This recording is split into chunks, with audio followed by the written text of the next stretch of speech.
Bonjour à tous et bienvenue dans cette nouvelle vidéo consacrée à la cartomancie. Aujourd'hui, nous allons explorer la signification du 7 de carreau, une carte qui, en fonction de son contexte, peut prendre différentes nuances et significations.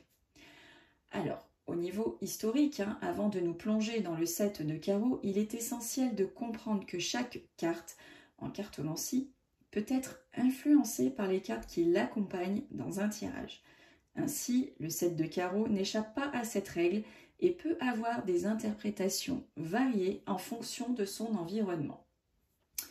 Alors, la signification principale du 7 de carreau est généralement associée à la colère, au conflit et aux tensions émotionnelles. Cependant, il est crucial de noter que cette carte peut prendre un tout autre sens en fonction des cartes qui l'entourent dans un tirage.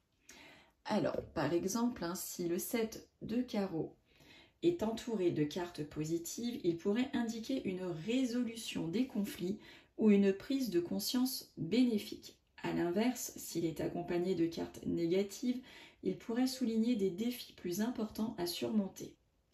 De plus, ce 7 de carreau peut également symboliser des transitions ou des changements, et son interprétation peut être influencée par les cartes qui l'accompagnent.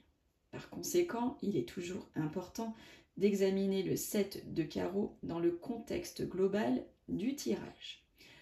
Quelques conseils et recommandations. Donc, lorsque vous interprétez le 7 de carreau dans un tirage, prenez le temps d'examiner les cartes qui l'entourent et de considérer leur influence sur sa signification.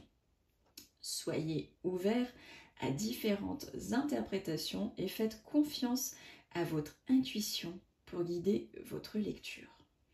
En conclusion, le 7 de carreau est une carte complexe dont la signification peut varier en fonction du contexte du tirage. Il nous rappelle l'importance de considérer chaque carte dans son ensemble et de chercher des nuances dans notre interprétation. Merci d'avoir regardé cette vidéo. N'oubliez pas de la mettre dans vos favoris afin d'y revenir et de pouvoir prendre des notes. Si vous avez des questions ou des commentaires, n'hésitez pas à les partager ci-dessous. Je vous dis à bientôt pour une nouvelle exploration de la cartomancie.